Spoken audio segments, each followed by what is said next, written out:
Oi, galera. Agora vamos esperar a Anne aceitar, né? Não tava dando certo porque eu tava tentando pelo computador. Eu não sei o porquê que não tava dando certo. Porque eu achava melhor fazer pelo computador. Mas se for pelo celular também não tem problema, né? O importante é que a gente consiga se comunicar hoje.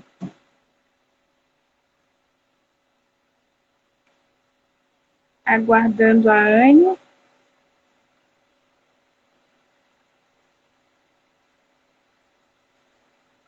É, por isso, você não pode criar. Ao vivo é um story, você não pode passar stories no computador, só pelo celular.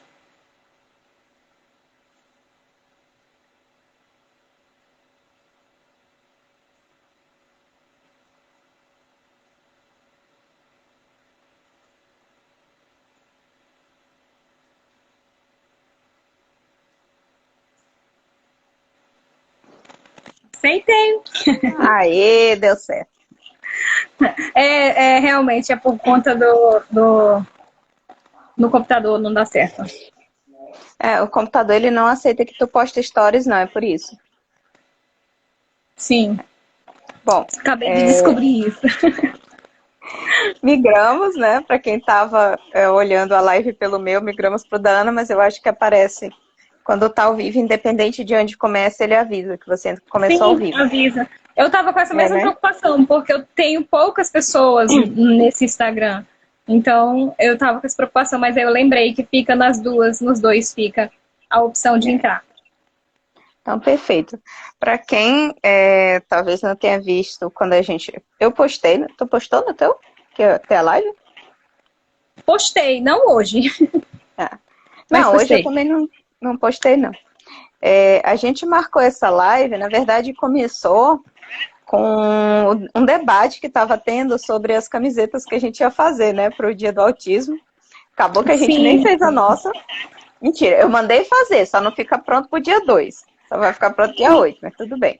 uhum. Porque muitos dos nossos pacientes, meus e da Ana, são crianças.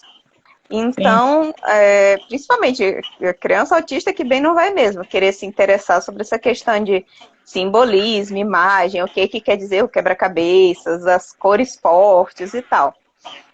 E a gente estava, eu principalmente, eu estou em grupos de convivência com autistas adultos, eu tive já pacientes autistas adultos aqui no Acre e alguns de fora, né? Então, hoje em dia, os movimentos dos direitos dos autistas, cada vez mais eles estão tendo esse protagonismo do autista adulto falar por ele mesmo. Tanto que eles têm um slogan, né, que é nada sobre nós sem nós. Que basicamente quer dizer o quê? Se um evento vai falar sobre autismo, que pelo menos tem um autista para falar sobre a vivência dele, né? sim. E, para quem não sabe, na clínica, eu e a Ana, nós somos terapeutas ABA, TCC e neuropsicólogas, né? A Ana também faz as avaliações. E nessas avaliações, eu sempre me interessei mais pelo universo do autismo adulto feminino. E a Ana também, acho que eu trouxe meio de curiosa, porque eu pedi para ela fazer minha avaliação, porque eu confiava na Ana. Eu acho que por mais que fale assim, não é legal você misturar terapia e avaliação, mas a gente até que consegue separar bem em relação aos nossos pacientes, que a gente forma um vínculo com o paciente, já levantou algumas hipóteses com eles, você conhece comportamentos quando você acompanha um paciente que você não vai achar na avaliação. E na hora que você vai interpretar os resultados dos testes, você ter esse conhecimento de plano de fundo faz muita diferença, né? Eu achei, pelo Sim, menos. sim, muita diferença. Porque muitas vezes a gente acaba cobrando do paciente algumas coisas, né? Que a gente até comentou da outra vez, que é importante que a gente tenha esse processo de compreensão, né, de entender, na verdade, essa necessidade, esse tempo, porque o autismo ele tem um pouquinho desse delay na resposta. Muitas vezes essas respostas precisam de opções, né? E muitas vezes a gente se colocando nas mesmas atividades, a gente percebe, calma aí, eu posso estar exigindo demais deles. Mas a gente consegue uma resposta e uma melhora cognitiva assim, excelente quando a gente faz uso e a prática constante de estímulo neurológico, né? Assim, eu fico maravilhada com eles. Maravilhada mesmo. Com criança, a gente acaba mal acostumado que criança ela tem uma plasticidade cerebral muito boa, né? Principalmente quando a gente pega com 3, 4 anos, eles vão embora quando você está ensinando alguma coisa. Mas quando você vai pegar um autista adulto é muito diferente. E eu tenho adolescentes, né? Que eu já vejo essa diferença enorme da neuroplasticidade da criança para o adolescente. É assim, nítido. Imagine para a questão adulta, né? Então a gente já dá uma olhada assim. A rigidez, né? A rigidez do adulto é muito grande, né? Independente da patologia. Imagine na situação do TEA, né? Então a gente já vê uma certa rigidez aí, uma dificuldade maior. Né? Que já é um transtorno que vem com um pensamento rígido. Para quem não tem essa familiaridade, dentro do autismo o pensamento é muito rígido. Mas por que eu estava falando dessa questão da gente ter feito as avaliações? A Ana fez a minha avaliação, eu fiz a dela. Na verdade, ainda estamos fazendo, porque tecnicamente ninguém escreveu o relatório oficialmente, então em teoria está aberto. Sim, ainda não foi fechado. Mas foi uma questão, teve várias questões que a gente levantou aí. A minha deu dentro, os meus pais sabem disso, porque a gente está sempre conversando sobre. Né? A minha avaliação deu que eu estaria dentro do espectro, e a da Ana, que me surpreendeu, deu traços, mas não fechava o diagnóstico do espectro. Né? Foi o meu pensamento. Quando eu fui ler mais sobre, lá fora, tá uma mania de chamarem de fenótipo ampliado, que a pessoa teria carga genética, mas ela não apresentou traços comportamentais o suficiente para fechar o diagnóstico. Aí, foi a parte assim, que os testes em si me surpreenderam, porque eu fiquei, mas eu acho, eu sempre achei que fosse, né? Mas não fechava. Só que aí tem a grande questão, que os autistas adultos, as mulheres autistas adultas, a gente se adapta, né? No autismo adulto, você conseguir ver assim de primeira com 2 testes, é porque tá feia a coisa. Tá igual eu patinando nas escadas lá da clínica, dando igual um pato. Mas a gente se adapta de uma forma que eu vim reparar, um dia desse que eu tava subindo a escada com o Vinícius, aí eu me toquei, eu digo, Vinícius, eu tava prestando atenção. Enquanto eu tô chegando na clínica, ainda, né, sem jaleco, modo Anne só, eu ando igual os meninos arrastando o pé, patinando. Chega e faz rec, parece aqueles velhinhos de seringal arrastando chinelo. Botou o jaleco, fui buscar os meninos, aí a gente anda feito gente, né? Porque começa a mostrar pra eles também, levanta pezinho, pisa com o pé todo, anda bonitinho. Né? E tem várias dessas reflexões que a gente fica fazendo, principalmente quando confirma uma hipótese dessa. E foi o que me chamou, uma das coisas que me chamou a atenção. Tanto que teve um post essa semana no grupo das mulheres autistas, que por sinal é um grupo muito bom que tem no Facebook de interação, né, entre as mulheres que têm ou diagnóstico fechado, que estão em processo de avaliação, que suspeitam. E é bem legal essa interação lá. Porque o pessoal tava, eu não lembro quem postou, que falou assim, o que você queria falar para o mundo sobre você? E eu postei justamente essa situação de que não é porque você consegue fazer o masking que você consegue socializar bem. Eu digo que eu socializo bem enquanto eu sou a Anne psicóloga. A Anne mesmo é uma desgraça conversando, não sabe falar nada. Esse diagnóstico que vamos dizer, abriu-se o olho para isso na minha vida, né? Vamos dizer assim, é uma coisa que eu nunca assim, para mim, sempre passei longe de qualquer situação do espectro autista. Para mim, mas assim, quando eu vou analisar que toda a minha vida, eu sempre encaixei muito bem no esquizoide, né? Eu sou aquela pessoa esquisita, né? Autista não. Mas assim, o universo autista, para mim, é muito longe, né? Muito longe da minha vida mesmo.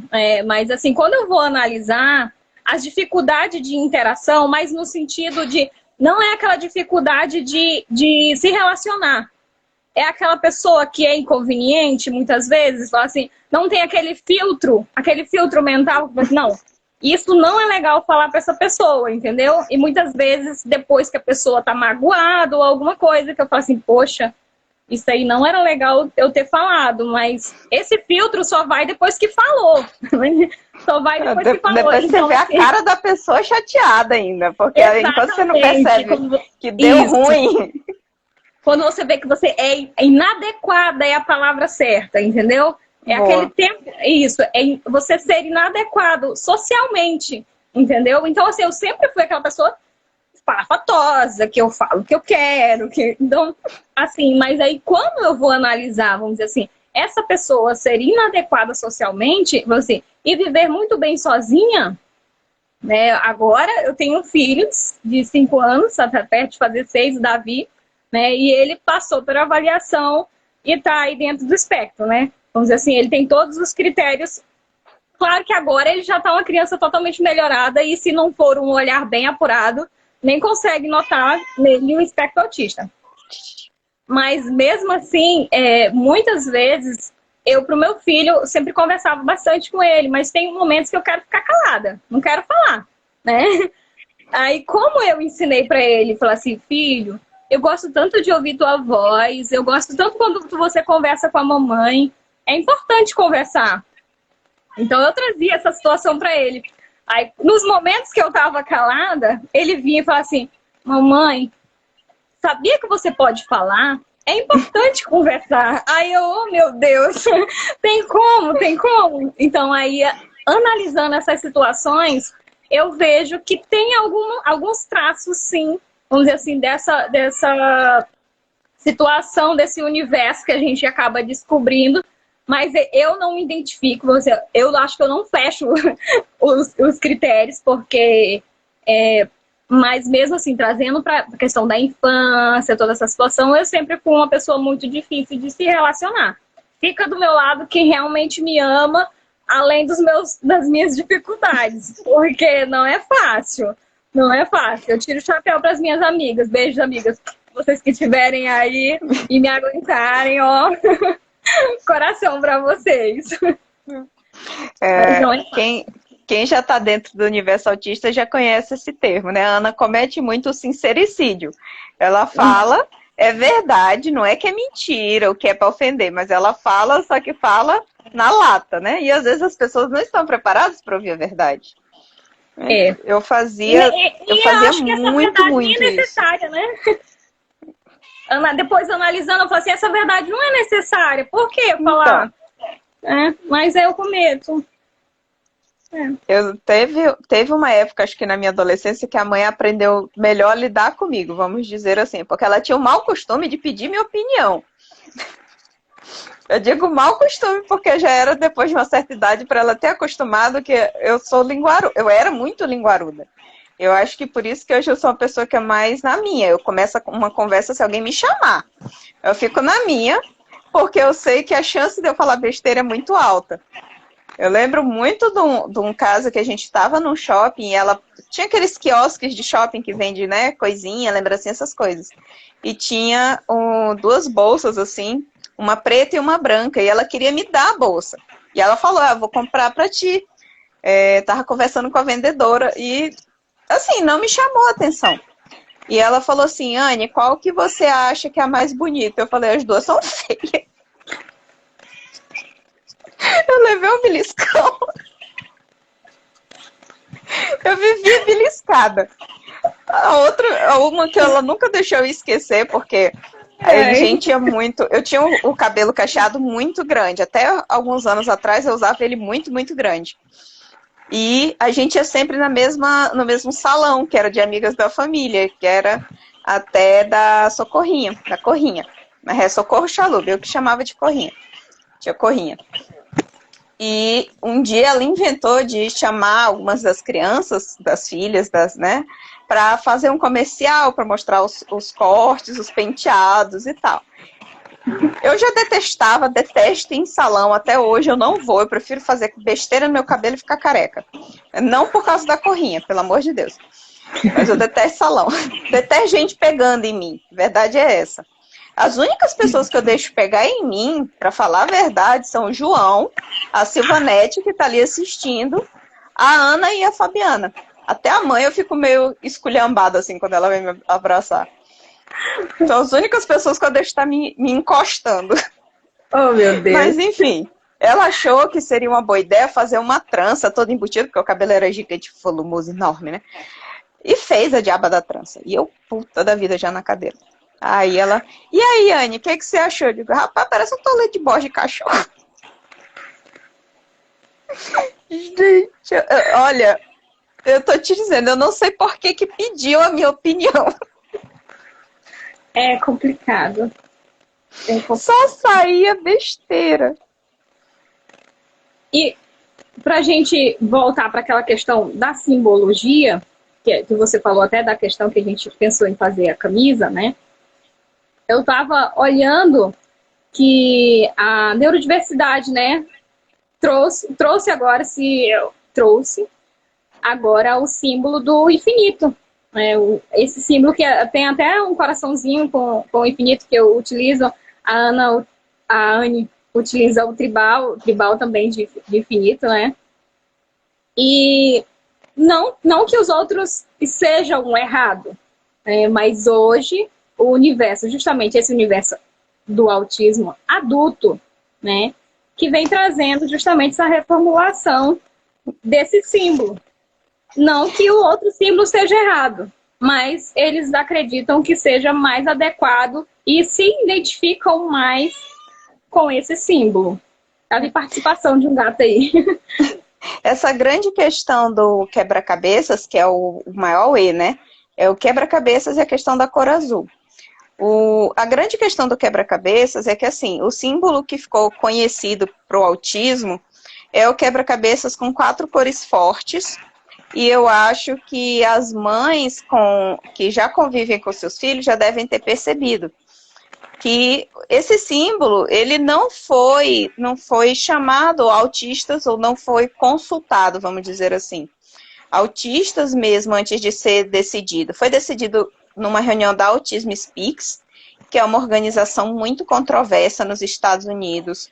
Ela foi uma organização que ela já pregou a questão da cura para autismo.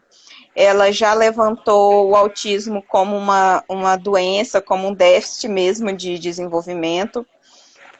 Sendo que não é que o autismo ele causa um atraso no desenvolvimento, ele causa um desenvolvimento diferente. O que causa atraso no desenvolvimento é a gente não saber se comunicar com o autista. Até pela questão que a Ana mesma falou, da questão do atraso. Então, às vezes, ele ainda está escutando o começo da frase, eu já dei 3, 4 ordens, aí ele não consegue cumprir, eu digo que ele que não consegue, só que eu é que não sei me comunicar com eles, né? Que é o que mais as mães me perguntam, Anne, como é que eu faço para ele me obedecer? Eu digo, começa dando ordem de cada vez. Porque se eu pegar uma criança autista e disser, filho, vai lá na cozinha, pega o copo que a mamãe gosta, coloca a água e traz aqui na sala com o papai. Eu já dei tanta informação que ele só se lembrar muito é do copo. O que é para botar no copo e para onde é que é para levar, ele nem escutou, que ele ainda está registrando que é para pegar o copo da mamãe. Então, o que a gente está batendo mais nessa tecla é isso, e de se ouvir também, porque quando a gente vai falar pelas crianças é uma coisa, mas hoje a gente tem autistas, digamos assim, à disposição. Até estava aqui, não sei se ainda tá mais não. Tinha entrado a Larissa.tea aqui no Instagram, que ela posta muito.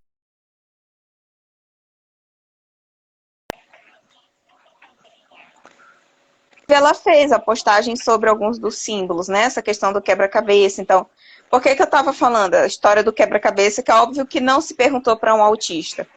Porque você não coloca esse monte de cor forte no símbolo sobre autismo ou para autistas. São sempre cores fortes, né? Eles falam, as cores fortes estão representando a esperança, não sei o quê. Eu digo, para mim representa uma crise sensorial, porque é uma bagunça. É um monte de cor forte. A questão do quebra-cabeça, que sempre é um quebra-cabeça faltando uma pecinha. Ou então se desmontando, né? Ou uma peça aqui, outra ali. Sempre dando essa ideia de que a pessoa precisa ser resolvida, de que ela alguém precisa ir lá e organizar as ideias dela. Sendo que quando... né? Pois é. Quando a gente fala do tratamento para o autismo, é uma forma chula de se falar, vamos dizer assim, né? Porque não é tratamento pro autismo, porque o autismo não é a doença para ser tratada. O que a gente faz é ajudar a pessoa a funcionar dentro de uma sociedade neurotípica. Ajudar as crianças a alcançar o nível de desenvolvimento adequado para a idade delas, mas do jeito delas. A gente não vai transformar eles em uma criança neurotípica, não vai fazer eles funcionarem igual todo mundo. Vai fazer eles funcionarem junto com todo mundo.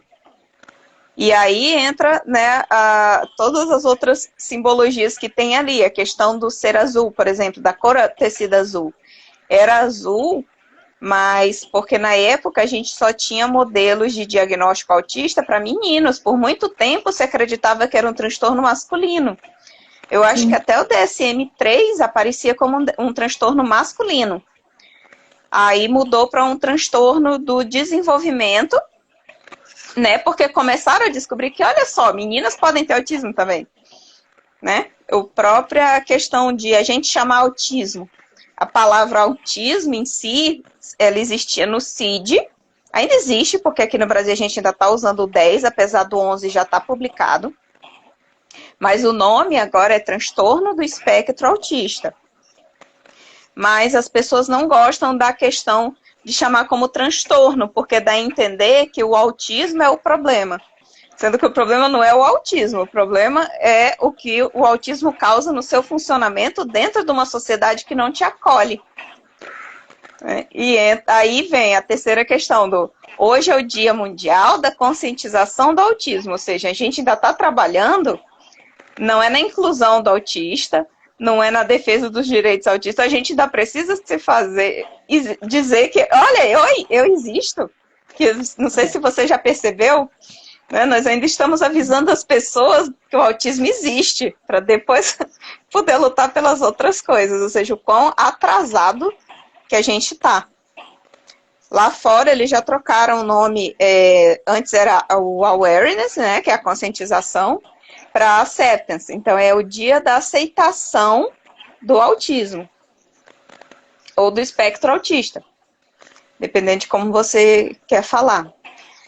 Mas tem ainda aqui no Brasil aquilo. A gente ainda está num mundo de família azul, mãe de anjo azul, né? Para todo lugar é o quebra-cabeça. Tem muita gente que tem o quebra-cabeça tatuado. Então, como a Ana estava falando, não é que é uma questão de tá errado.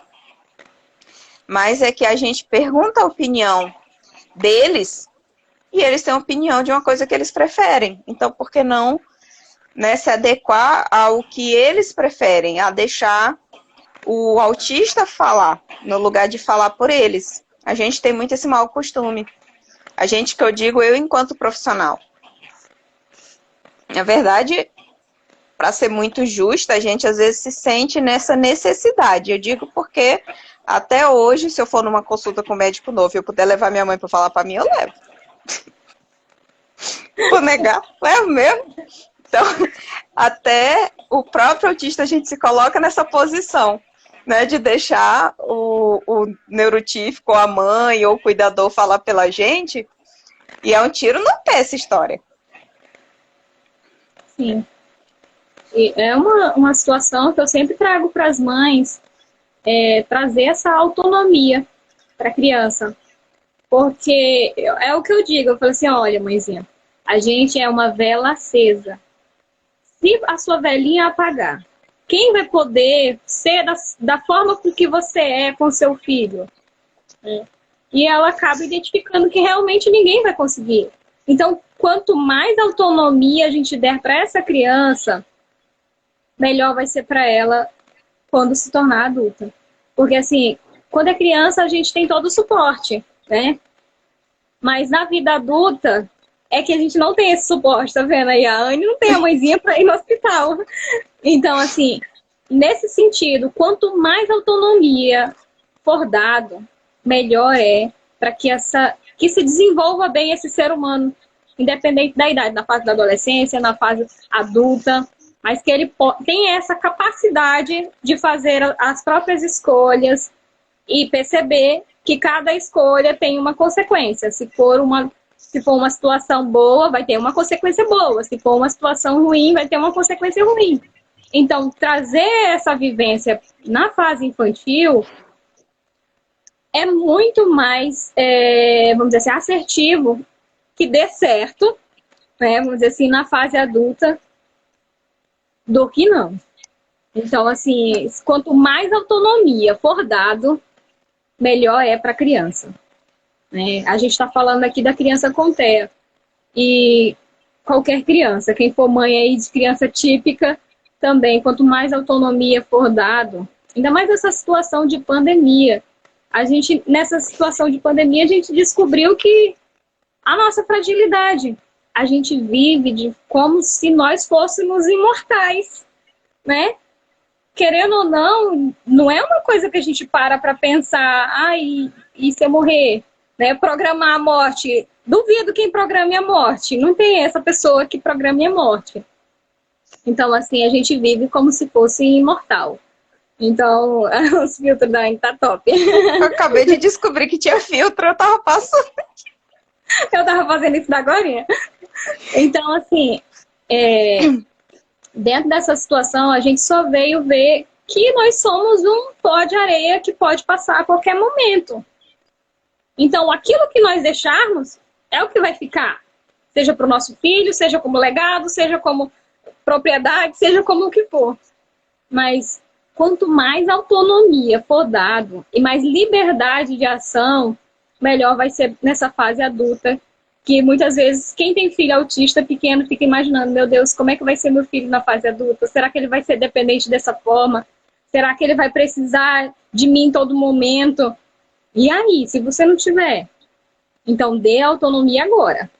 Agora é o momento. Agora é o momento. Muitas vezes, um não tem muito mais amor, é muito mais carregado de amor do que um sim inadequado, que possa prejudicar o desenvolvimento do seu filho. Então, pense um pouquinho sobre isso, né? Sem contar que, assim, como eu disse, a gente, né, veio resolver fazer a avaliação já adulta, avaliação, quando eu digo avaliação mesmo para um diagnóstico de TEA. Mas eu passei por um processo de avaliação nos 14 anos, né, que eu lembro que aplicaram algo parecido com o VISC em mim na época. Mas foi aplicado em mim porque com 13 anos eu estava tendo crises, eu estava tendo os meltdowns mesmo, e de 1001 possibilidades, até imposto entrou na lista, né? Passamos pelo processo de exorcismo, quem nunca? Levantou-se todo tipo de possibilidade, menos essa. E hoje a gente, né, que estudou, que se especializou na área do autismo, a gente consegue dizer, poxa, não era nada mais do que uma sobrecarga, era um meltdown tão simples. E hoje a gente consegue ver isso, mas naquela época, que era, acho que DSM-3, 2, se duvidar, e os médicos, então, que até hoje se negam a dar esse laudo de autismo para mulheres, para meninas, né, isso também, muito, vamos já entrar nessa parte. Mas foi um crescimento complicado, e eu lembro, assim, que quando eu podia confiar para colocar um adulto para fazer para mim, eu coloco até hoje, se eu puder me escorar, vou mesmo, porque eu morro de vergonha, eu brinco com o João que eu namoro ele para ele ligar para a pizzaria, porque eu não tenho essa capacidade. Eu uso iFood, eu uso WhatsApp, eu uso o que for, só não me peça para ligar para pedir um serviço, alguma coisa, eu vou morrer de fome. Mas eu não vou telefonar. E tem muito paciente. gente às vezes querendo marcar e tenta ligar. Aí eu, não, manda aqui por escrito que fica tudo bonitinho, né? Não, eu odeio o telefone. Então, até pra gente estar aqui fazendo assim, live... É uma vitória, eu sei. É, eu acho que eu faço mais porque toda vez eu perguntando, vamos comigo? Porque eu sou extremamente cagona para falar com as pessoas, sendo eu mesma, eu odeio. Eu tenho trocentos personagens assim para adaptar, me botar lá como Anne psicóloga para falar com mãe, com vó, com tio, manda a família toda, tamo de boa. Só não bota eu mesma para fazer as coisas, pelo amor de Deus. E aí, digo não só, estou falando do meu caso porque é mais fácil de explicar assim, mas quantos os meus adultos, eles tomam um choque muito grande quando entram no mercado de trabalho, porque o mercado de trabalho não quer saber por que você não consegue, só olha que você não consegue. E eu vim desenvolver muito quando eu vim trabalhar, né? Nos estágios, com 16 anos, como eu já estava na faculdade, eu já fui também estagiar.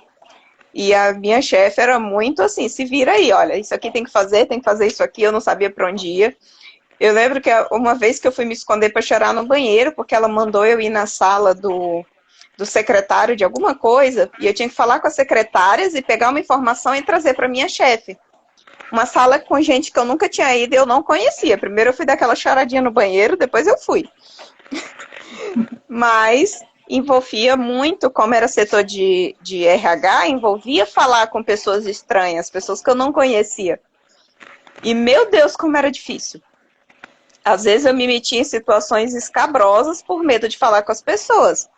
Como uma vez que ela me pediu para entregar certificados de um curso, eu cuidava de alguns cursos, né, dos profissionais lá da prefeitura. E ela disse, olha, o curso está sendo no local tal, tu vai levar os certificados. Né? Hoje em dia eu me toco, mas na época eu tinha 16 anos, era minha primeira experiência de emprego e eu morria de medo da mulher. Então não perguntei nada, eu disse, tá bom, peguei os certificados e pensei, e agora? Porque era longe. Só que a prefeitura tinha motorista, eu que não tinha feito a ligação de que era para eu ir no motorista e pedir para ele me levar. Eu liguei para o meu pai, me leva.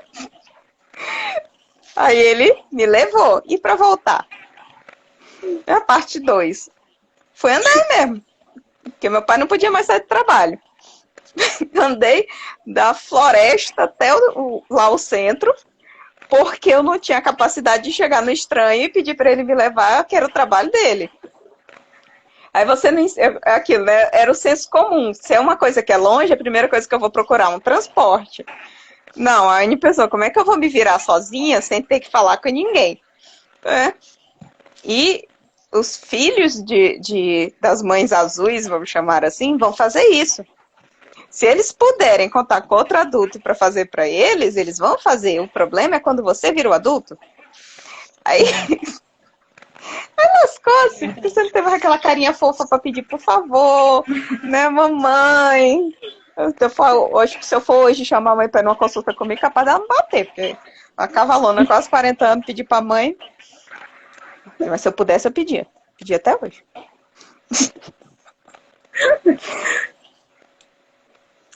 Mas por quê? Porque a gente tem dificuldade para falar. Mesmo quem está só no tal do fenótipo ampliado, ou que tá só tem traços, porque, como diz, né, que toda criança autista, um dos pais vai ter traços, pelo menos, porque é genético. Então, mesmo tendo só traços, a gente vai prejudicar a socialização, seja pelo pensamento rígido, seja por não querer falar com outro adulto, né? Seja por não conseguir se relacionar. Eu até hoje não entendi direito como foi que eu e o João estamos namorando. Graças a Deus já tem 3 anos. Eu não entendi até hoje, só aconteceu. Porque até ele, pelo menos, eu não sei se a Ana teve mais sorte nisso daí, mas eu só conseguia falar com meninos pela internet, né, por chat e tal, e depois de um tempo a gente conhecia. Exatamente. Tu também fazia assim? Fazia, mas nunca tive sorte, amiga. Não, até o Sempre João eu mais já tinha. fácil me relacionar com pessoas distantes de mim. Né? Assim, homens, é muito mais fácil a gente passar por uma conversa para depois se encontrar, ter assim um interesse, porque hoje quando eu vejo um homem bonito, eu abaixo os olhos. Eu não sou daquele tipo de tipo, ai, é um homem bonito, vou olhar, vou encarar. Não, é sempre quando já tem um contato para rolar alguma coisa, não dá. Eu não sei qual é o problema sobre isso. Não, e até, eu não sei se tu pelo menos fazia isso de chamar alguém para ir conversar contigo, porque eu nunca fui. Não, assim, chamar. Eu já fui para encontrar, assim. Inclusive, não recomendo.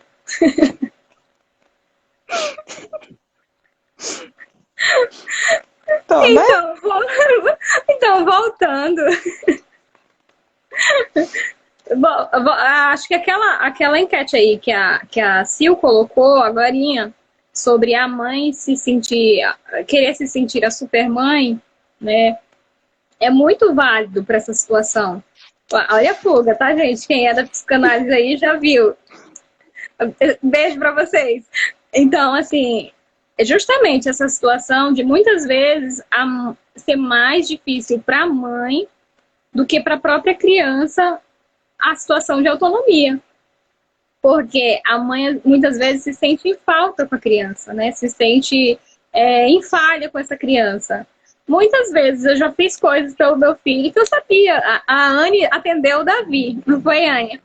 Então, assim, quando muitas vezes eu dizia para as mães, assim, olha, você precisa dar autonomia, né? Você não pode estar dando a resposta pronta para sua criança, que assim você está dificultando o processo cognitivo dessa criança. Aí eu coloco o Davi para a Anne atender, né? Aí tá, aí lá vem a Anne. Ana, tu tá entregando as coisas prontas pro Davi, Ana. Tu não tá deixando o Davi raciocinar. Tu não espera o tempo do Davi. Aí eu falei assim, meu Deus do céu, eu falo isso direto para as mães e eu pratico isso. É por isso exatamente pela visão que eu tenho de mim, como mãe, como terapeuta, eu digo, se você puder, seja mãe do seu filho. Coloque ele para uma terapeuta fazer o processo terapêutico. E seja mãe, seu filho vai precisar de uma mãe. Ele precisa de uma mãe e precisa de uma terapeuta. Muitas vezes você vai fazer coisas com seu filho que se você fosse só terapeuta, você ia estar na função certa e fazendo assertivamente as correções necessárias. Eu tô ouvindo um eco da minha voz, por que será isso? Tu tá de fone? Não, tô não. É, por isso. Mas eu não tava. Mas acontece muito, e eu digo assim, enquanto filho a gente se acomoda. Se a gente tiver uma mãe que dá as coisas, faz pela gente, a gente se acomoda. Eu digo porque eu tenho muita coisa que eu sou acomodada até hoje com a dona Vânia. E muitos papéis que ela assume que não deveria mais assumir, digamos assim. E eu sou escorada mesmo, eu não nego. Mas que quando eu preciso, aí eu me lasco, como essa coisa de ligar para pedir as coisas, ou se eu puder, por exemplo, me escorar para ela marcar consulta para mim, eu não ter que falar com alguém no telefone, eu vou me escorar para a mãe ligar para mim. Porque é por telefone. Agora, se tiver o WhatsApp, não, eu vou embora, faço tudo no WhatsApp. Só não vou ligar. Eu não sei nem se ainda existe essa função no meu telefone, porque eu não uso. Isso é verdade, ela faz tudo pelo WhatsApp. Às vezes ela me manda um monte de conversa. Aí eu não leio, né? Muitas vezes eu não leio. Aí quando tá lá embaixo, eu escolho uma coisa, né, que ela falou, aí eu pego e respondo aquela coisa. Aí ela diz assim, aí eu pergunto alguma coisa, ela fala assim, Ana, não vou mais falar sobre isso, Ana. Eu falei sobre isso lá em cima. Aí eu disse, marca aí, amiga, pra me ver. Muitas vezes acontece isso. Ela é de falar por mensagens e eu sou aquela que prefiro falar falar a voz mesmo. Né? Então, a Ana me doutrinou a ouvir áudio. Eu nem ouvia quando a pessoa mandava áudio. Ignorava, fingia que não estava nem ali. Agora a droga do WhatsApp entrega, né? Que você, mesmo que você tenha visto o áudio, se você não escutar o áudio, ele não marca. E a Ana me cobra, ela diz, tu não escutou meu áudio. Porcaria fofoqueira. Sim, eu digo, Anne, por que tu não me escuta, Anne? Porque muitas vezes é difícil a comunicação. A comunicação, vamos dizer assim, né, que é a questão da interação social, é a parte mais difícil que tem no TEA. Muitas vezes a gente até, quando a gente tem uma criança que chega, como a gente já está com esse olhar apurado para a questão dos critérios, a gente já identifica, não, se está com o diagnóstico de TEA, tem alguma coisa errada aí, porque a gente não está vendo os outros critérios. Né? Então, esse olhar já está bem apurado para essa situação. Então, nem é difícil passar despercebido quando tem essa situação de confundir ou não o diagnóstico, né, Anne, em relação ao TEA, principalmente. A gente já está com um olharzinho bem apurado para essa situação. E quando tem algumas situações assim que a gente acredita que não se identifica, ou então até mesmo aquele paciente que não chega como TEA, chega por ansiedade, chega por depressão, e a gente TDAH. acaba... Exatamente. E a gente acaba identificando que tem algo mais, né? Que não é só isso, tem algo mais. Então, aí a gente já indica a avaliação diagnóstica para que a gente possa ter certeza, né, desse diagnóstico e possa estar tratando de forma adequada. Porque muitas vezes o diagnóstico ele vem, mas ele não está, vamos dizer assim, adequado. E isso é preocupante, porque muitas vezes, como até o Dr. Rodrigo trouxe na nossa reunião, que muitas vezes pode estar dando o tratamento terapêutico certo, mas aí o farmacológico não está, né? Então, isso aí a gente acaba tendo essa preocupaçãozinha com questão do diagnóstico relacionado tanto ao TEA quanto aos outros transtornos. Mas como a gente está trazendo aqui só o TEA, né, e principalmente o feminino, né, que é justamente o mundo azul. Cadê a parte rosa nesse mundo azul, né? Então, existe essa parte, existe essa neurodiversidade no transtorno do espectro autista. E é justamente por isso que a gente se encontrou aqui, para a gente poder esclarecer. Se alguém quiser fazer alguma pergunta, né, Anne?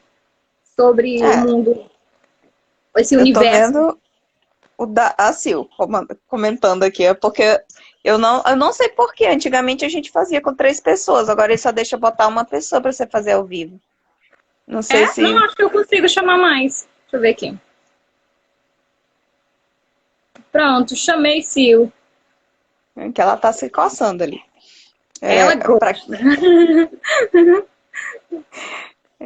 Mas essa grande questão até da própria avaliação que a Ana levantou, e tem muita gente que questiona assim, mas doutora, por que precisa reavaliar? Ele não vai deixar de ser autista. Mas é porque as pessoas só conhecem, na verdade, o que vocês conhecem por avaliação neuropsicológica, né? O que a gente quer saber é uma avaliação psicodiagnóstica, é chegar no diagnóstico. E é que a gente continua repetindo, que é avaliação neuropsicológica ou uma avaliação funcional, quando você fala em comportamento. Olha ela aí. Só você que vai me fazer entrar com essa cara, né? Tá vergonha, tu tava danada querendo aparecer aqui. Eu acordei pra assistir a live, eu dormi, eu acho que 5. Eu dormi, eu acho que umas 6 horas da tarde e acordei para assistir a live. Gente, para quem não conhece, essa é a Silvanete. A Sil é psicóloga, ela é psicanalística, né? Então, assim, a gente tem aqui as visões TCC do espectro e agora a gente tem a oportunidade de ver aí a Sil, que já trabalhou com muitas famílias, né, Sil? Então, sobre família tem muito a dizer sobre o espectro e espero que venha agregar aqui na nossa live, né, Anne? Sem contar que, assim, a Sil, apesar da psicanálise, a Sil estava trabalhando com comportamental, com a aba, com Denver, e tá fazendo a pós dela em TCC para virar gente, sair dessa história de psicanálise, né, Silvanete? Para com isso, Anne. Não, mas aí a psicanálise, assim, eu vejo mesmo como um agregado, porque a psicanálise eu vejo um olhar mais sendo usado a TCC e a psicanálise, eu consigo ver um todo. Eu achava, assim, eu via que a psicanálise buscava algumas raízes e trazia as raízes, melhorava até certo ponto, ajudava até certo ponto, mas era como se ficasse algo incompleto. E aí eu também via TCC como também algo que para mim também faltava algo mais. Faltava buscar algo mais lá do fundo, algo que estava mais interno. E aí eu resolvi estudar os dois. Eu faço pós-graduação tanto em TCC, né, quanto em psicanálise. E neuro, também estou fazendo uma pós em neuro. E faço uma pós em autismo também. Porque eu sou TDAH, as meninas estão falando do autismo. Eu sou TDAH e o TDAH é assim, que é abraçar o mundo com os braços, com as pernas, com o corpo. É bem isso mesmo, assim, é tem bem hora que ela se e aí eu luto abraçar o mundo. Né? Depois eu vou te mandar o que eu tava ontem. Eu luto pra não desistir no meio do caminho, né? Porque o TDAH né? é isso, começa super empolgado e aí depois vai deixando as coisas pela metade. Vai perdendo a empolgação, mas aí eu vou lutando contra isso, né? O TDAH e o ansioso, né? E todo mundo aqui também dentro do tag aí bonitinho. Não vou nem falar nada. É como diz, nada sobre nós sem nós. Não tem nenhuma neurotípica aqui. Sim. Sim, Só que verdade. quando a gente conhece os nossos padrões, a gente vai contornando, né? A questão é que quanto tempo que a gente levou para aprender sobre nós mesmos? Nós somos nosso objeto de estudo, né? Vamos dizer assim. Quanto tempo eu demorei para descobrir que eu era TDAH e o que estava de errado comigo? Porque todo mundo aprendia alguma coisa e eu não aprendia nada. Eu demorei. Que a gente não dissesse, ela que não acreditava. Não, mas antes disso, antes da faculdade, antes da psicologia, eu sabia nem o que era isso. Apanhei muito por ser considerada preguiça, né? Exatamente. Só ajustando essa tua fala aí, que cabe muito bem dentro do que a gente trouxe hoje. Que é exatamente isso. Como antigamente era muito mais difícil a questão diagnóstica, principalmente do TEA, né? Imagine TDAH também, né? Então, menina, então. Era muito mais difícil a gente passar por essa situação de diagnóstico, quanto a gente não sofreu, né? Vamos dizer assim, para chegar à vida adulta e descobrir assim, poxa, então, na verdade, não é que eu nasci tão esquisita assim. Realmente veio algumas coisas que mudou, né? Eu poderia ser diferente se eu fosse típica, mas eu não sou, né? Infelizmente. Ou felizmente, né? A gente também não vai trazer aí o TEA como uma situação ruim, né? Porque é só uma forma de enxergar a vida diferente, né? Entrou o Kennedy e o Kennedy traz muito bem. Especial, né? Exatamente. O Kennedy também é um psicólogo que ele é autista, né? E entrou aí. Então, assim, na fase adulta, a gente vê exatamente como a gente penou para chegar na fase adulta e muitas coisas a gente ainda é inadequado, né? Vamos dizer assim, nós somos inadequados, né? Em muitas coisas, né? Tanto a Sil aí com TDAH querendo abraçar o mundo com os braços e com as pernas, muitas vezes, vamos dizer assim, na peleja para conseguir concluir alguma coisa que iniciou, porque não é só o iniciar, é esse fechamento de ciclo, né, Sil? A gente já trabalhou muito com fechamento de ciclo. Né? Então, assim... Cadê o neurotípico da Gestalt aqui para ajudar a gente? Exatamente. Inclusive, né, Sil, nós três aqui, né, a gente acaba meio que fazendo uma intervenção, né, uma intervenção uma na vida da outra. Então, assim, é natural que isso aconteça, né? Eu não tenho só amigas aí, eu tenho assim, umas psicólogas que me acolhem muitas vezes e me direcionam muitas vezes. Isso é muito importante. Muitos adultos não teve essa oportunidade, muitas vezes, vamos dizer assim, entra em trabalho, sai de trabalho porque não conseguiu se adequar à função, não conseguiu se adequar ao ambiente. Tem muitas pessoas que não conseguem fazer as coisas em grupo, não conseguem se relacionar, né? Então, assim, trabalho em grupo. Vamos dizer assim, tem muita situação difícil no TEA adulto, né? Vamos dizer assim, no transtorno em si adulto. Não vou trazer nem só o TEA, porque a gente tem a Sil aí que também penou muito para chegar até onde está, né, Sil? Então, assim, a gente pode ver nas nossas dificuldades, assim, e por isso que a gente ama de paixão as nossas crianças. Porque, assim, quando eu vejo a evolução no pequenininho, meu Deus do céu, eu choro de alegria, né? Então, assim, é muito gratificante a gente poder fazer alguma coisa na vida dos pequenos, né? Vamos dizer assim, que uma coisa que eu falei muito, assim, com Deus, né? Eu falei assim, meu Deus, eu sofri tanto quando eu era criança, né? E muitas coisas difíceis eu passei, tanto questão de transtorno, quanto questão de traumas, né?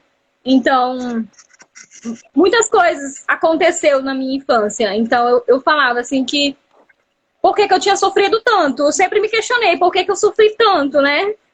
E Deus colocava no meu coração que eu ia fazer muito por muitas crianças, né? Então, assim, eu sou gratificada. Por isso que muitas vezes as meninas falam assim, meu Deus, hoje ainda é quinta-feira. Meu Deus, já é quinta-feira, eu nem vi a semana passar. Porque eu acho tão bom estar ajudando essas crianças que passa assim, ó. Pra mim, é a melhor coisa que aconteceu na minha vida, né? Claro que é cansativo, é muito cansativo. E quando a gente não alcança também o resultado esperado, a meta, né, esperada, é frustrante. Mas, assim, a gente vai somando que tem muito mais ganhos do que perca, né? Então, isso é gratificante. E eu estou muito feliz de estar aqui com vocês duas, meninas. É muito recompensador, né? O nosso trabalho é um trabalho que a gente se dedica, se empenha, e aí a gente vê um resultado. Quando a gente vê o resultado do nosso trabalho, é algo assim que compensa todo o esforço, que compensa tudo, né? E vocês, quando vocês me convidaram, eu estava escrevendo aqui nos comentários, né, que vocês estavam falando sobre esse radar que é meio paranoico, né? Que a gente já, onde a gente vai, a gente já presta atenção numa criança, se a criança está andando na ponta dos pés, se a criança fala em terceira pessoa, a gente parece meio paranoico porque isso faz tanta parte do nosso ciclo de vida ali todos os dias, daquilo que a gente está fazendo todo dia, que não tem como a gente se desligar. A gente não olha mais para uma criança com um olhar só de estou olhando para uma criança. A gente já olha uma infinidade, a gente já olha todo o contexto que a criança está inserida, a gente já olha tudo. Então, assim, é difícil você não prestar atenção nisso, em olhar. Eu recebi um vídeo do meu sobrinho, ele fazendo um flap. Aí eu já comecei a fazer um monte de perguntas. Ele anda na ponta dos pés, ele faz isso, ele faz aquilo. Como é que tá? Nesse vídeo eu vi você chamando ele 3 vezes, ele não olhou. A gente já fica meio paranoica, mas é algo que não dá pra gente se desligar. Já é algo que faz parte mesmo do nosso dia a dia, de olhar mesmo para a criança e já perceber o desenvolvimento atípico, né? Ao invés da gente falar os atrasos do desenvolvimento, mas o desenvolvimento atípico, né? Que é aquilo que a gente considera que não está dentro dos marcos do desenvolvimento da criança. E a gente já vê esse desenvolvimento atípico, essa maneira diferente, né, de aprender. Sim, então é algo que esse radar, esse nosso radar já está ligado o tempo inteiro. A gente vê um vídeo, uma mãe posta o vídeo da criança lá, a gente já fica vendo algumas coisas, mas essa criança sim, mas ela está correndo na ponta dos pés, mas ela está fazendo isso. Será que ela faz isso o tempo inteiro? Será que frequência é isso, né? Com que frequência que a criança faz isso? Ou será que isso foi um caso? A gente já fica ali morrendo de curiosidade. De curiosidade mesmo. De Essa saber fala... mais sobre aquela criança, né? E essa fala da Sil fez eu ia falar assim, que essa tua fala fez eu me lembrar muito que tava vendo o módulo de ética para o analista do comportamento. E um dos princípios éticos do código de ética deles, né, que tem, só que não aqui no Brasil, é que eles falam, você só vai prestar o serviço de análise do comportamento quando solicitado. Você, fora do horário de trabalho ali, você não fala, você fica na sua. Aí eu fico, ai gente, ainda bem que a gente tem outra abordagem que pode dar pitaco, sabe? Porque eu não ia... Porque de vez em quando a gente vê, às vezes, é uma criança que tá ali na clínica e não tá para isso, tá indo para fono porque tem um atraso de fala, tá indo para TO porque não pisa direito. Aí você fala, ah mãe, que lindo, ele tá andando na ponta do pé, né? Assim, a senhora reparou mais isso, mais aquilo outro. Vamos, né, sentar para conversar um pouquinho, tem alguma coisa ali. Porque o analista do comportamento, ele tem muito, eu acho engessado o código de ética deles, assim, ele fala, você não pode ter nenhuma relação com a família, nem com a criança, né, ser conhecido, nada, porque para não criar função dupla na relação. Então, por exemplo, eu jamais poderia atender em aba o filho da Ana, o Davi. Não poderia fazer uma análise funcional da Ana, como a gente fez na época. Ainda bem que a gente fez enquanto neuropsicóloga, né? Estava atendendo ali enquanto avaliação, porque eles são bem assim em relação a muita coisa. Porque eu digo, ainda bem que é só, né, a nível de conhecimento, mas eu me digo psicóloga, não analista do comportamento. Porque eles seguem uma linha de pensamento quase assim, quase tão rígida quanto quem faz juiz ao nome behaviorista radical, né? Não é à toa radical ali no nome. Carrega o radical bem intenso. Mas eu tenho muito a agradecer também nisso em relação a ter testado muitos lugares. A Ana disse que eu sou eu sou o sniff da Ana, porque eu saio testando as coisas e depois ela só vai pegando o gancho. Eu sem vergonha. Porque eu saí fazendo, quando eu comecei a desconfiar que eu estava dentro do espectro, eu saí me matriculando em tudo. Eu fiz curso no CBI, eu fiz curso na Casa do Autismo, eu fiz curso no Neurosaber, eu pegava o meu salário de psicóloga, eu gastava virando mais psicóloga ainda, porque era só para curso.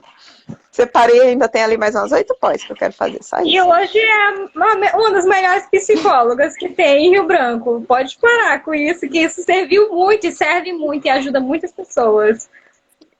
Mas, assim, eu ia dizer que nesse sentido eu tive muita sorte. Do mesmo jeito, eu tô fazendo uma pós e aí eu fico já pesquisando o que eu vou fazer, qual a próxima, eu quero fazer essa. Legal. Amiga, na Faculeste tem uma de terapias integrativas que eu tô me coçando toda para fazer. Gente, eu tô fazendo 7. Agora eu tô matriculada em 7. Que eu tenho que parar e sentar e estudar. Né? Se tu tá em quantas? 4. Ana. Gente, eu ia trazer até uma palavra aqui, ainda bem que eu usei meu filtro. Gente, eu tô em 3, eu sou a mais normalzinha aqui do grupo. Eu tô em 3, né? Então, assim, foram 20 e pouco curso só de uma, só de normalzinha uma, nada, é porque a Ana é mão de vaca, a Ana faz as coisas devagarinho. A gente dá só falta para poder pagar curso. Eu acho que o filtro inibitório da Ana funciona melhor do que o nosso. A gente não tem muito filtro inibitório. O nosso filtro, quando a gente vê, a gente já fez as merdas, assim, já... Não que seja ruim, né? Mas no sentido geral mesmo, a gente acaba fazendo as coisas no impulso, vai lá e faz, não calcula muito as consequências. Bem típico de quem não tem filtro inibitório, né? Não, mas realmente, nesse sentido aí que a Silvia, nesse sentido aí, eu sempre analiso muito a situação. Eu vejo para que vai me servir, por que eu vou fazer, quanto que eu vou gastar, se vai valer a pena. Então, assim, em relação a isso, eu já vai me servir. Tipo assim, eu vou para a área do esporte, o que eu preciso? Eu preciso trabalhar a psicomotricidade. Então, aí sim eu vou fazer alguma coisa na área da psicologia. Eu preciso de quê? Eu preciso de uma especialização tal. Então é disso que eu vou fazer, porque eu vou justamente para aqueles ganchos que realmente eu vou utilizar. Agora, em relação a... Essa é a relação após. Mas em relação a curso, eu sempre consumo de tudo e retenho somente o que é bom, né? Porque realmente tem muitos cursos aí. Inclusive, eu fiz uma agora que foi totalmente para a linha psicanalítica, né? Eu até falei pra Anne, eu falei assim, Anne, eu fiz esse curso, mas... Aí ela disse assim, ainda bem que tu me fez. A Anne tem problema com a psicanálise, eu não tenho. Assim, eu sempre agrego. Eu sempre agrego a questão psicanalítica, justamente porque vai chegar no meu consultório uma criança com TEA.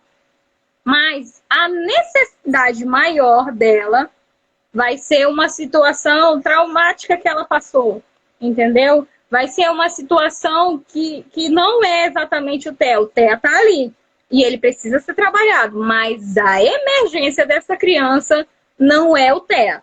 Então, assim, acontece muito. Então, assim, exatamente por essa situação, eu consumo de tudo, né? E retenho para minha vida só o que é bom. Então, assim, eu não tenho problema nenhum com psicanálise, hein? A mais de análise que eu ainda consigo ir é a humanista. Eu uso muito da humanista porque, digamos assim, dentro da TCC, as abordagens que eu mais gosto, que são as de quarta geração, é a de esquema e a CT, e elas são muito baseadas em Gestalt e humanista. E eu gostava muito de humanista. Eu sempre falei para a professora que era orientadora, para a Cleide, que eu não ia para humanista porque eu sei que eu sou rígida demais para aceitar alguém incondicionalmente, porque eu não aceito incondicionalmente nem eu, nem o gato, que dirá outra pessoa. Eu não tenho essa capacidade, justamente porque o meu pensamento é muito rígido, tipo, às vezes aparecem pequenas coisas que são besteiras, tipo os contratos dos meninos. Enquanto eu não sentei com a coordenadora da clínica e disse, olha, mas tem esse problema. Ela, não, mas é assim mesmo. Eu digo, mas tá errado. E eu vejo, depois eu parando para pensar que eu faço muito tempestade em copo d'água, né? Porque um errinho me incomoda demais e eu não tenho esse pensamento mais aberto para certas coisas. Por isso que eu digo que a Anne psicóloga é muito diferente.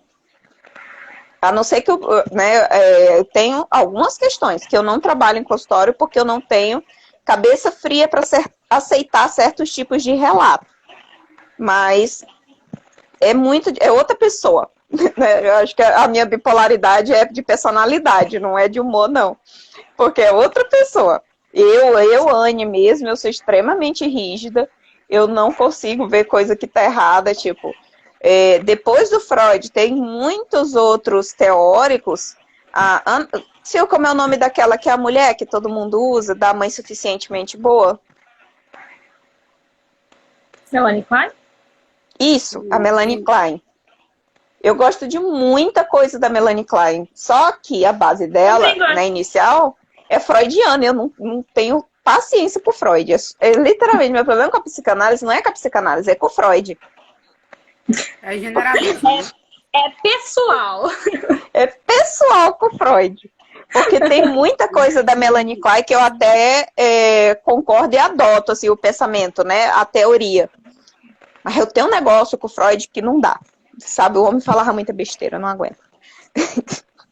Mas a mesma coisa com o Beck. Tem muita coisa do Beck que eu não... Rigidez, eu vejo isso muito na Ana também, né? Às vezes ela não percebe. Eu falo, Ana, isso é desnecessário, isso é algo simples. E às vezes eu vejo que ela fica revoltada mesmo com isso. Com essas Se tiver com fome, então... É a Ana com fome e eu com sono. Bicho, não cutuca. É verdade. Então, assim, muitas vezes, quando alguém traz algum conflito, eu disse, não, deixa eu comer primeiro, depois a gente tenta de novo resolver essa situação, que é mais adequado, né? É mais adequado. Então, assim, a gente brinca com a situação, mas é realmente uma situação bem séria, né? Então, é uma dificuldade que a gente tem, independente do transtorno, né? Que a gente trouxe aí a Sil, que não tem o transtorno de TEA, né? Vamos dizer assim, a Anne, a gente tá nessa investigação agora na fase adulta e é muito mais difícil na fase adulta do que na fase infantil, né? Justamente porque a gente acaba identificando coisas que aconteceram e que a gente acaba vendo sentido só agora, né?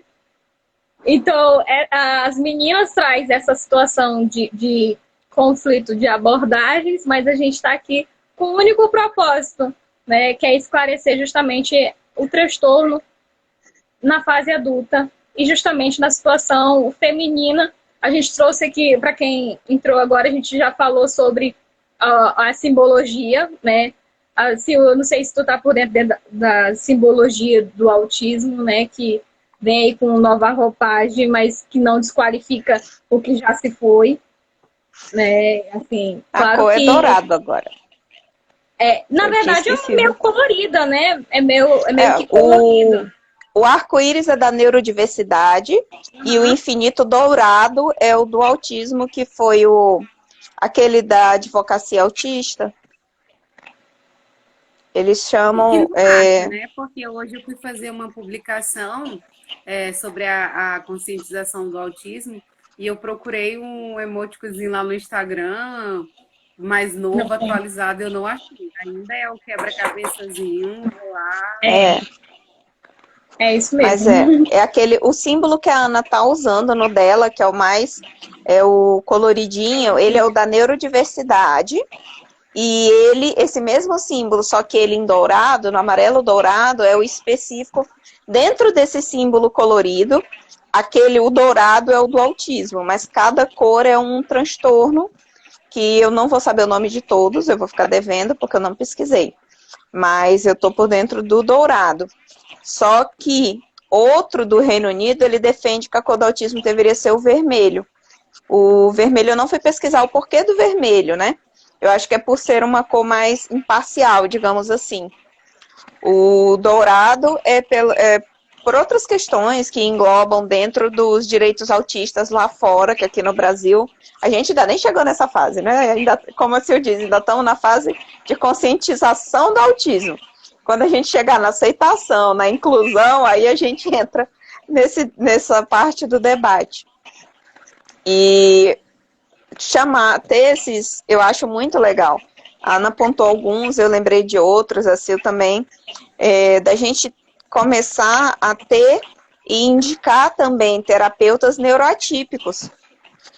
Porque eu escuto muito dos mais velhos ou dos adultos essa questão do quanto é importante você se sentir acolhido, ou conversar com alguém que você sente que entende o que você passou. Isso que a Ana trouxe, tipo, de eu ser a criança esquisita. Eu lembro demais quando era criança, que minha família falava, os filhos do Brito são esquisitos, são tudo esquisito. Isso me incomodava, eu me sentia tão mal na época, porque eu não conseguia ser igual meus primos ou igual os coleguinhas. Eu sabia que eu me comportava diferente, mas eu não sabia o que eu deveria fazer ali. E é uma palavra que gruda com a gente, né? Você é esquisita. Vai criando os frutos mentais, as crenças limitantes, né? E aí vai que vai.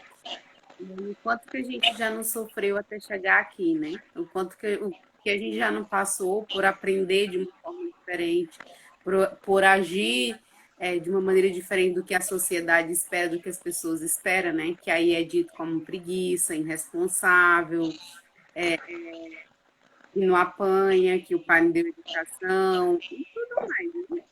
A gente vai sendo rotulado ao longo do tempo, né?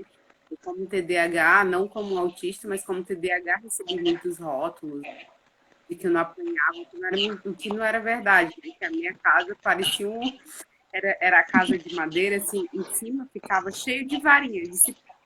Às vezes eu levava 2, 3 peias por dia, por causa do meu comportamento atípico mesmo de atentado. Atentado. Mas hoje, assim, me conforta saber que eu tinha uma explicação para isso, né? Existe algo por trás disso, né? Sim. Isso E aí as pessoas são até se descobrir, quando você tem um diagnóstico, né? Você tem como explicar que o que não precisava, né? Se as pessoas tivessem essa consciência, não precisaria a gente estar se explicando, né? E aí, quando você não tem um diagnóstico, você acaba afetando os rótulos das pessoas, porque você não sabe o que explicar, o que dizer para não tem uma resposta.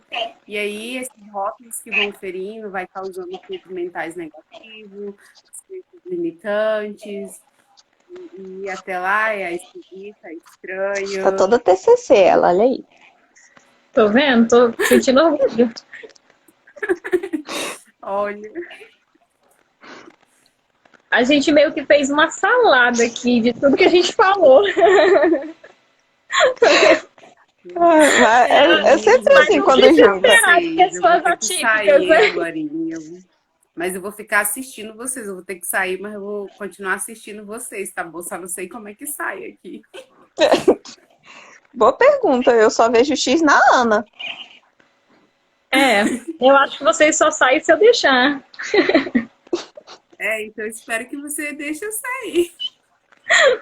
Quer dizer, Ela eu não botou sei fãs não. estrelinha. Agora a Sil tá brilhando. Ah, eu botei estrelinha sem querer. Calma. Não, mas deixa. Foi. Ficou bonitinho. Deixa eu ver aqui. Achei. Fechou? É que ela achou? Ok. A gente fez meio que uma salada mista aqui nas informações, né? Trouxe a Sil. Ai, meu Deus, mudei o filtro de novo sem querer. Né? Então, assim, dentro da situação que a gente realmente se reuniu para trazer para vocês, é justamente essa novidade, né? Que não é tão novidade assim, né? Do símbolo, né? Que traz aí a neurodiversidade, que traz justamente a questão do universo infinito aí do mundo, né? Do Terra. E traz também a situação do Terra feminino, que muitas vezes foi tido só como masculino, né? Então a gente, como pessoas atípicas, trouxe aí um pouco da nossa vivência, né? De como foi difícil chegar até aqui e como a gente busca também auxiliar, né? E eu acho que pela essa questão de a gente não ser típica, eu acho que facilita, meio que facilita, né, o nosso trabalho, porque a gente consegue, né, ter uma visão ampla da situação. Não que a gente não erre em dados momentos, que ninguém é perfeito, né? Às vezes tem situações que a gente não acerta. Eu falo nesse sentido não de questão de abordagem, nem de questão de diagnóstico, mas muitas vezes de estabelecer um vínculo bacana com o paciente, às vezes não rola, né? Então, isso também é uma situação que a gente respeita muito. Quando não dá, né? Inclusive a Anne, né, Anne? Quando não dá, a gente encerra com muita, vamos dizer assim, com muito respeito, né? E entende a situação.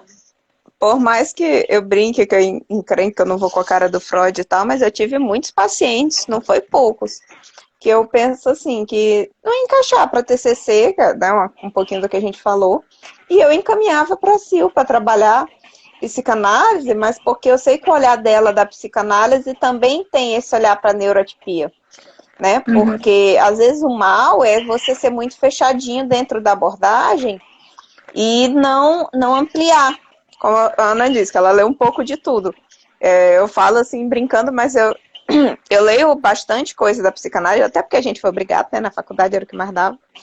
Mas eu tento trabalhar algumas coisas, mas admito que eu prefiro trazer da existencial humanista do que das outras, por causa da recepção dela para o paciente mesmo, a questão da aceitação. Né, de você aceitar que às vezes o paciente ele tem uma regulação, o flap, por exemplo, se não for, ele não está precisando das mãos agora e ele consegue se regular bem assim, vai tirar por quê? Só porque chama atenção? Só porque faz o adulto passar vergonha? Eu não vou mexer. Né? Então, não tem por que você mexer em certas coisas só porque é esquisito. Deixa ser esquisito e a sociedade que se lasca. Deixa o menino balançar a mãozinha dele. se tá Aí é regulando, você. né? Se tá regulando, se para ele tá dando certo, né? Por quê, gente? Só porque é estranho, é diferente, né? Então, assim, Então, a não ser que eu consiga fazer essa alteração, vamos dizer, redirecionando para um outro comportamento.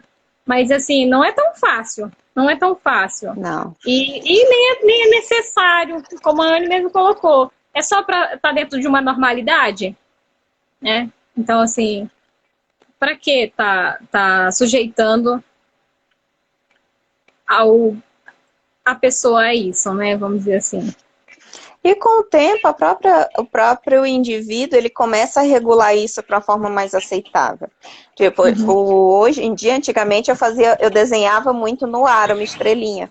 Hoje em dia eu só esfrego, montando a estrelinha assim do lado pro outro dedo. Ninguém repara. Mas é o tempo todo, tipo, meu dedo é grosso aqui. Só esse dedo é grosso. Mas ninguém repara, a gente vai naturalmente se ajustando. Não tem porquê você forçar uma terapia comportamental para isso. A não ser que seja, como eu disse, uma coisa que tem necessidade. Por exemplo, a criança que se regula batendo, aí a gente vai precisar interferir para evitar um dano maior, né? Mas ser esquisito, por mais que doa esse termo, mas não tem nada de errado em você ser o esquisito, né? Errado tá em você ter a necessidade de chegar para uma criança e falar que ela é esquisita. Isso é que tá errado. Respondendo aí a Sil, se a live vai ficar salva, eu acho que não, porque eu não sei salvar. Tem um programa que baixa depois a live. É? Eu vou te mandar. Aí, normalmente eu baixo e jogo pro YouTube. Mas agora, essa daqui não dá de fazer isso, né? Como tem esse programa. Não, é um aplicativo, aí tu baixa pelo aplicativo, mas no Instagram acho que só fica por 24 horas. Eu acho. Quando tu encerrar, ele costuma perguntar. Ah, sim. Vou tentar, Sil. Vou tentar. Mas, assim, como a gente trouxe muitas informações, vamos dizer assim, eu acho que quem vê vai ficar um pouco confuso. Porque na verdade foi mais um bate-papo, né? Sim, sim. Sim, foi mais um bate-papo das nossas vivências, né? E das situações que nos trouxeram até essa fase adulta aí, com muita dificuldade, mas estamos aí vencendo.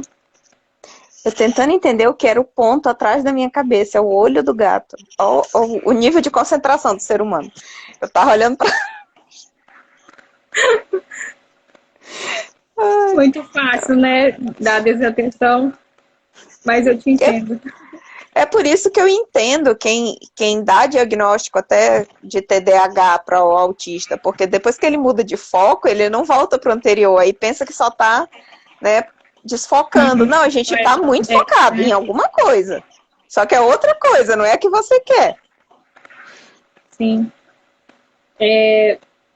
Trazendo essa situação do desfoque, eu vi que a agilidade ajuda bastante na fase infantil de trazer a criança de volta para a atividade, né? Então, assim, na fase adulta, eu acho que estralar uns dedinhos e dizer, ei, vamos voltar, já ajuda bastante. Então, Anne, fala mais um pouquinho sobre essa situação do TEA na fase adulta, para a gente poder só finalizar a nossa live. Você diz em relação a como é que é? Em relação a como é a tua vivência hoje, na fase adulta, vamos dizer assim, né? O que você percebeu que realmente te trouxe essa situação de não, eu tô mais dentro do espectro autista do que em qualquer outro transtorno que eu venha a ter penado para chegar a esse diagnóstico, né? Vamos dizer assim. Porque, querendo ou não, o autismo, ele dá uma passadinha lá na esquizofrenia, dá uma passadinha lá no TAG, dá uma passadinha... Então, assim, ele vai permeando, né? Para os adultos. Para se chegar no diagnóstico, não é fácil. Ele vai vindo ali, vem de uma depressão, vem de uma esquizofrenia, vem de... Então, assim, não é fácil. Na fase adulta. Hoje, Não. o diagnóstico infantil é muito fácil. Inclusive até para os que não é. Né? Já tinha, eu não lembro quem foi que uma vez perguntou se eu não era.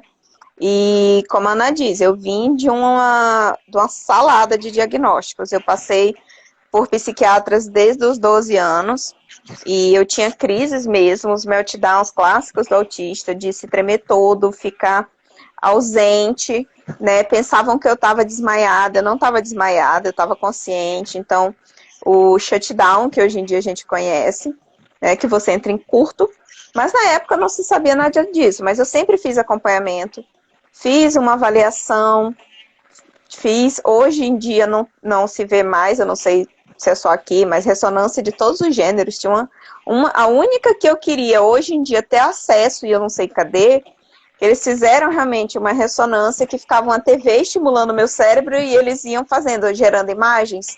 Mas, novamente, eu tinha 13 anos, né? Hoje, com 34, sei lá onde isso anda. Tenho muita curiosidade de ver. Mas o que me chamou a atenção de que não era só um transtorno de humor, que era o que eu estava tratando, foi principalmente a questão motora. Porque eu tenho muita perda de coordenação do que o meu cérebro quer fazer e o que o meu corpo tem a capacidade de fazer. Eu tenho muita habilidade manual para algumas coisas, que eu tenho interesse, eu estudo e vou até, às vezes, 3 da manhã, quando eu deveria acordar às 6, e eu tô lá assistindo tutorial. Meu YouTube é só tutorial. Mas eu não consigo fazer, por exemplo, uma linha reta. E quando eu comecei a aprender sobre avaliação, né, que ele dizia, o teste é assim, o teste é assado. E a gente começou pela parte adulta, quando a gente fez a primeira matéria de avaliação, a gente aplicou o VAIS na Sil até, na época. Ela ficou puta com o resultado. Mas depois eu peguei o VISC para tentar aprender, porque eu ia aplicar num paciente ainda lá no estágio. E eu não conseguia resolver o VISC até 16 anos. Eu fiquei... E agora? Porque eu não conseguia resolver os cubos, eu não conseguia copiar aquele da figura de reis, até hoje eu não sei resolver aquele das pirâmides, as pirâmides de pista, para você passar o menor para o maior. Tem vários desses joguinhos para celular, né? Eu não tenho planejamento espacial nenhum. Eu dirijo o mesmo carro desde 2015 e até hoje eu não sei dirigir o tamanho dele, eu não sei, eu não tenho esse planejamento. Eu uso a câmera de ré e eu não consigo estacionar de frente, por isso que eu sempre estaciono de ré, porque tem câmera. Então, muitas coisas que eu fui percebendo que não tem como ser só um transtorno de humor, tem alguma coisa errada. E eu ia para a investigação neurológica e a parte morfológica estava tudo ok, né? Fazer ressonância não tinha problema nenhum, assim, físico. E eu nunca fazia essa parte de avaliação. Dos 13 aos 33, eu não passei por uma avaliação a não ser com 13 anos, que foi fora daqui. E foi recomendado para mim, lá na época, tratamento com uma terapeuta infantil específica, só que era em Salvador e eu não tinha como morar lá, então ficou por isso mesmo. Fiquei só com o tratamento farmacológico e sempre não era suficiente. O meu sono não é bem regulado, o meu metabolismo ele não é bem regulado, a minha seletividade alimentar, a pessoa chama de paladar infantil, né?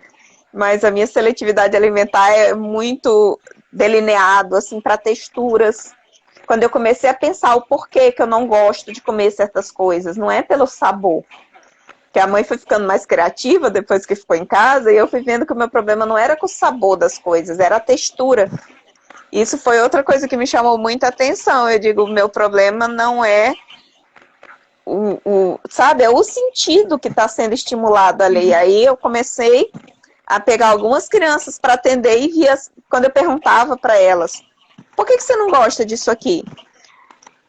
E o que bateu assim o martelo, que eu digo, não tem muito para onde correr, foi quando eu peguei um paciente já com 18 anos, ele tinha acabado de receber o diagnóstico. E a gente estava conversando um pouquinho sobre as limitações sensoriais dele. Aí eu falei cheiros, não sei o que. Ele diz, eu não suporto o cheiro de nenhuma fruta. Aí eu perguntei assim, fruta de cheiro forte, tipo suco de maracujá. Ele fez, na mesma hora, ele fez a mesma cara que eu fiz, tipo, eca, igual. Aí você pensou eca também, não foi? Ele foi, eu disse, ei, lasqueira.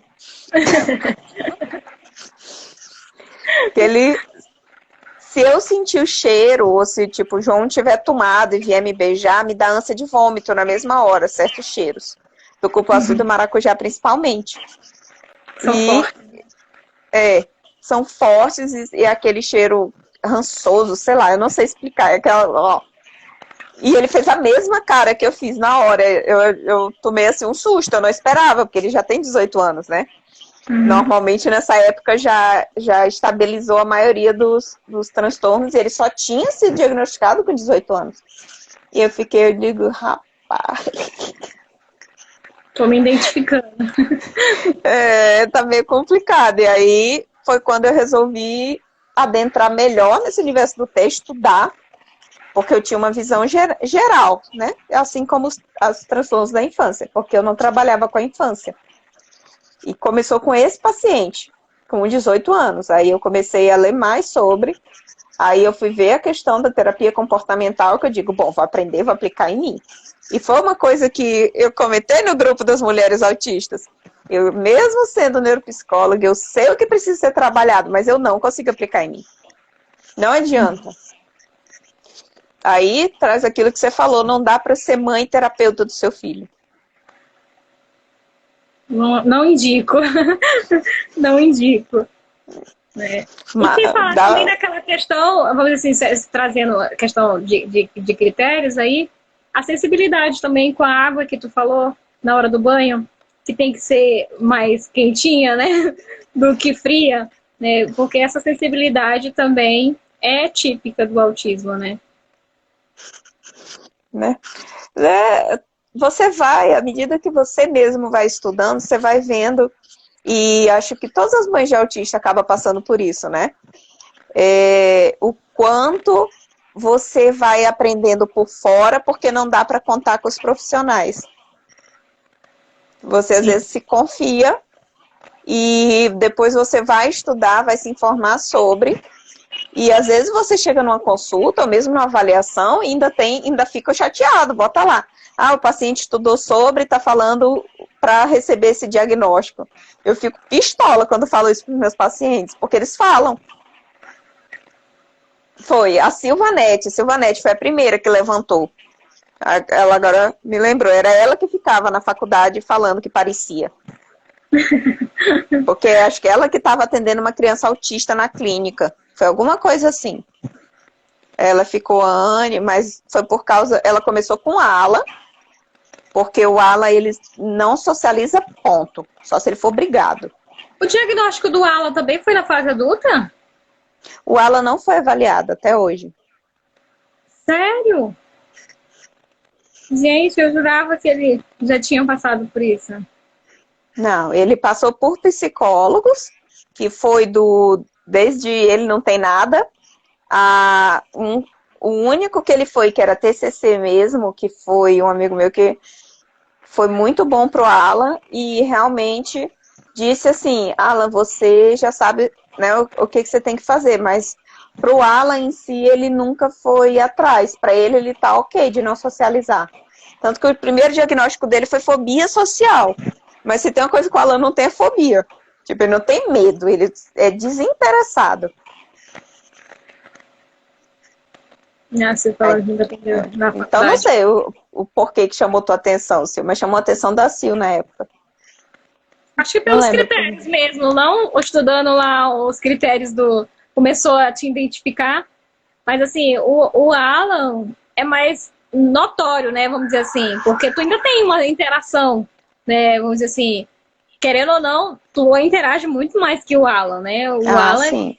É bem mais, vamos dizer assim, se fosse sentar comigo, não tinha pra onde correr, né, então, assim, muitas coisas difíceis que os que estão na fase adulta têm que passar, né? Mas sabe o que é? O Alan, por mais que não tenha sido da melhor forma, mas o Alan, mesmo tendo as questões de autoestima dele, aparência e tal, ele não sente essa necessidade de agradar o outro, de querer que o outro goste de você. Se tu não gosta dele, ele tá cagando pra ti.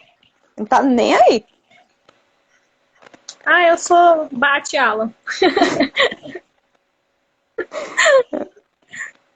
Pelo Alan, ele só fala se ele for obrigado. Porque tanto na faculdade, ele não só não falava, como a Silvanete forçava ele a querer conversar, ele botava o fone, sentava todo em cima da cadeira, até as pernas ele trazia para cima da cadeira e ficava assim, agarrado no computador, que é para ninguém falar com ele. Com medo de alguém falar com ele. Tipo, não chega perto de mim. Aí, a Sil, algumas vezes, eu acho que ela fazia de propósito. Tinha trabalho que era de dupla, aí ela pegava eu para ser a dupla, pro Alan ser obrigado a fazer com outra pessoa, ele ficava louco de raiva. Oh, meu Deus. Mas é uma situação bem a gente traz essas situações brincando assim, mas é uma situação muito complexa, né? Porque você chega numa fase, ainda bem que não é a situação do Alan, né? Mas você acaba não se achando adequado, né? Eu assim, não, eu sou diferente das outras pessoas, né? Eu não tô adequada, vamos dizer assim, aos padrões. E acaba muitas vezes levando ao processo de depressão, né? Que tem muitos adultos que não conseguem se identificar dentro dessa situação atípica e acaba achando que isso aí é o fim, né? Vamos dizer assim, não tem mais motivos, porque eu não estou adequado. Até ele, por mais que ele esteja bem, digamos assim, eu acho que o Alan convive muito bem com o autismo dele, no sentido de ele não tá nem aí, se a sociedade acha ele esquisito, ele também, tipo, não liga. Mas ele vai chegar um momento que ele vai ser obrigado a tomar uma decisão. Porque, por exemplo, o Alan só come 2 carnes na vida. O churrasco do Oscar, que quando fechou por alguns dias que lá fechou o restaurante, foi complicado. E a carne moída que minha mãe faz. E aí, quando não tiver mais minha mãe, eu não sei a menor ideia do que esse menino vai fazer da vida. Imagino. Assim, é uma situação de rigidez preocupante, né? Então, assim, nesse caso, é melhor, vamos dizer assim, porque justamente quando traz criança para tal, a criança é bem mais fácil. Não é que seja mais fácil, não vou dizer que é mais fácil, não. Mas, assim, a aceitação, né? Eu tenho crianças, inclusive uma menina, e ela tem, a grande questão dela é a seletividade alimentar. Aí, até eu já trouxe esse caso para ti, e tu falou assim, é seletividade ou não é controle? Porque às vezes ela não controla outras coisas e controla a alimentação e quer manter esse controle. Então, assim, muitas vezes fica até difícil de saber se é porque eu estou controlando ou se realmente é a questão sensorial, se realmente é a questão de textura, né? Então, é um universo bem complexo. Não No vou dizer adulto que tem é essa fácil. vantagem de você conseguir perguntar e ele te responder, né? Tipo, eu Sim, sei sim. que a minha seletividade é para texturas e para cheiros. Então, Uhum. se eu conseguir mascarar, hoje a minha variedade, enorme variedade alimentar, é mudando a textura dos alimentos que eu não como. Uhum. O Alan faz isso até hoje, viu, seu? Que dia de sexta ele tá ficando direto. Aí o Alan não almoça na rua, ele não come de forma nenhuma, só se for batata frita ou arroz puro. Então, dia de sexta ele tá ficando direto para trabalhar, ele leva bribote para comer. Salgadinho e Nossa, biscoito. nossa. Difícil. É É o que eu difícil, mas digo.